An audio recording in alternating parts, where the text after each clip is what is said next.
hope you mean it. Whatever you say, I hope you thought about it first. I'm Ivory Towns. This is the Whatever You Say podcast, and we are live. Got a visual effect on this. Live at the 405 Nation One-Stop Hip Hop Shop, and I have none other than one of your very own. You might know him already, Elijah the Wolf Pierce, boxer extraordinaire doing his thing in Georgia right now, and his father and trainer, Andy Pierce.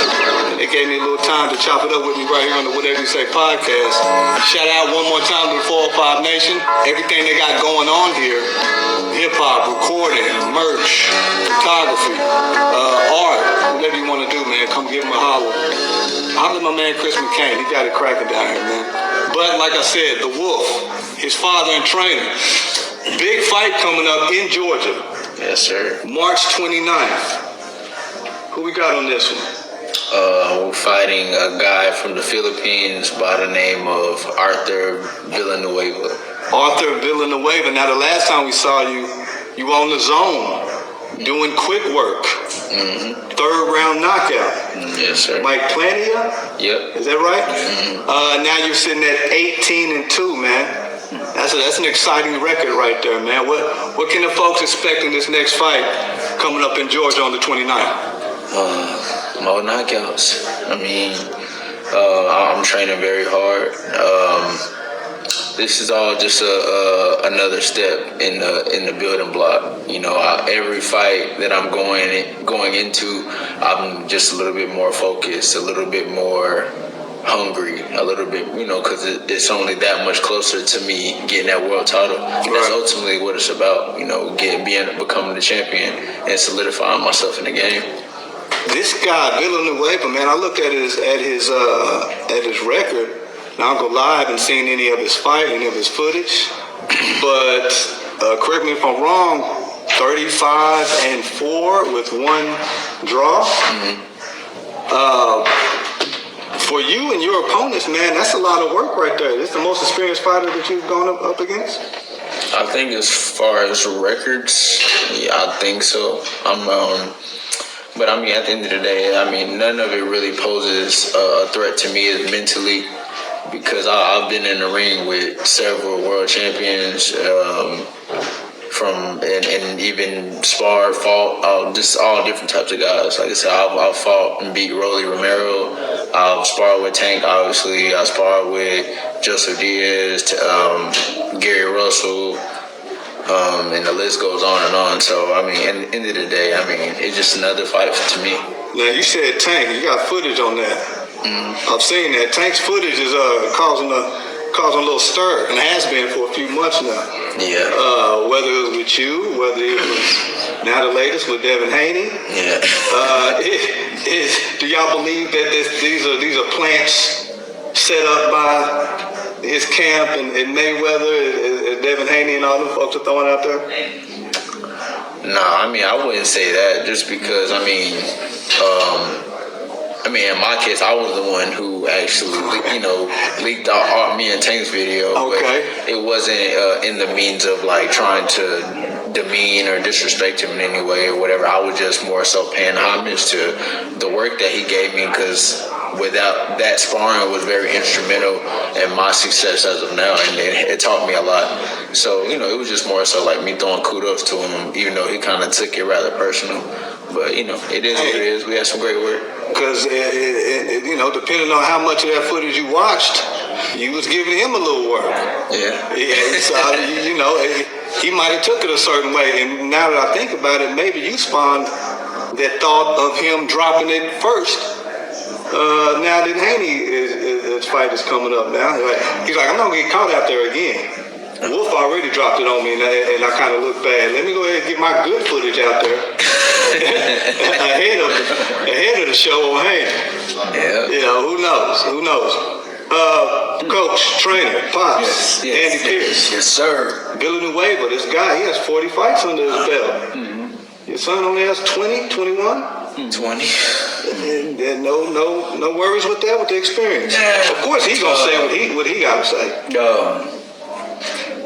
Quality over quantity is what I would say. Who you fighting, huh? Yeah. And not to say take anything from him, but I'm really sound on what my son is doing. I got to give props to myself. I started when he was 6, so there's Look where we at now. yeah, and so it speaks for itself. He has experience or whatever, but I'm really sound with fundamentals. I'm a really good fundamental coach, and fundamentals are foundation. Yeah. It's solid. It's solid. So as long as he do what he's supposed to do, he'll probably knock him out. This is the first camp that I've seen that he's really driven. Every now and then, some of the other camps who I would have to, nudge him here and there, and had to nudge him. Locked in on this one. And so, he was in Atlanta. He came home, and as soon as he came home, we sparred the next day. Man, he's ready. He's ready. He was chomping at the bit. Yeah, I ain't sparred in a minute. Let me get off. Let me get loose real quick. Yeah, I had nothing to say. He done. He was really in shape. Let me ask y'all this with this opponent, Villanueva. We'll start with you, Wolf. I'm looking at his record. 35 fights, 35 wins, 20 knockouts. What's that say about his power? Kind of, sort of. It's Substantial, not I mean. Yeah. It's decent, but like I said, the whole thing for me that changes the whole landscape of how I view it is the fact that he's fought in smaller weight classes than me. Like I said, what sets me apart from any other person in my weight class is the fact that I was unknowledgeable about the whole cutting weight stuff. I never really knew about the process that everybody does for the most part. Like a lot of people that cut weight and then fight in smaller weight classes. I never really knew about that in the early part of my career. So I fought my natural weight. I walked around about 142 and I fought 135, 130 a lot. So I only dropped about 10, 12 pounds to fight. So, and I still was knocking out guys at those weights. So when you speaking on those other guys' power and compared to my power, it's kind of like, it's a difference. It's apples and oranges. Shoot, 4 losses. 2 of those losses came by way of knockout. That give you a kind of insight on what kind of chin he got? Well, like I said, it really just kind of depends on the fights himself, because sometimes it can, vary depending on how it happened or what. But I know one of the guys that he got knocked out by. I watched that one, he's actually getting ready to fight anyway. Somebody I've called out previously, named Louis Neary. So, and once again, like I said, I believe wholeheartedly I'm the biggest and the strongest and the overall best fighter at 122 pounds, the super bantamweight weight class. You have called out Inoue. I've seen it. Yeah.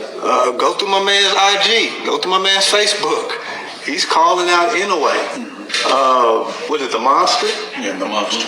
He's a beast. And you right there. You ready for that?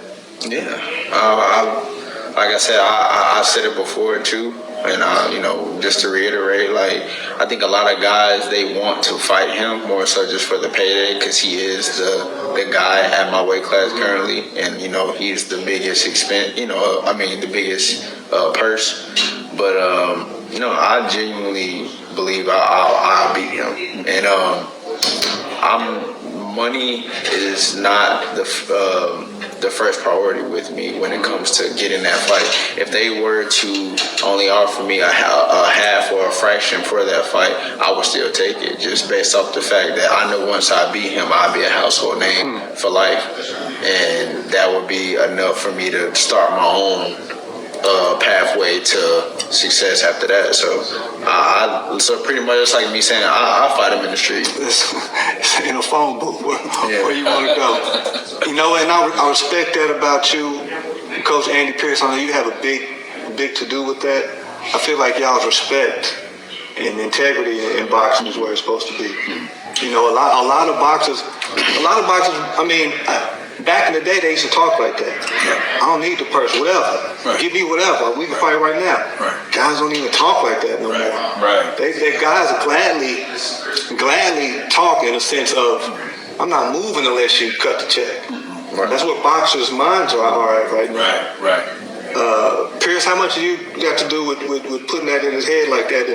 And that but on a side note, that's what worries me about boxing right now. The money is so crazy and the need for it, guys are willing to do and say anything. Well, since he's a kid, you know, I've always tried to teach him about, you know, I have a value system basically. Of course, you know, I implemented it through the Bible. When he's a kid, we used to lay in the bed and read the Bible. And so I've always tried to instill certain values in him and to help that become his character.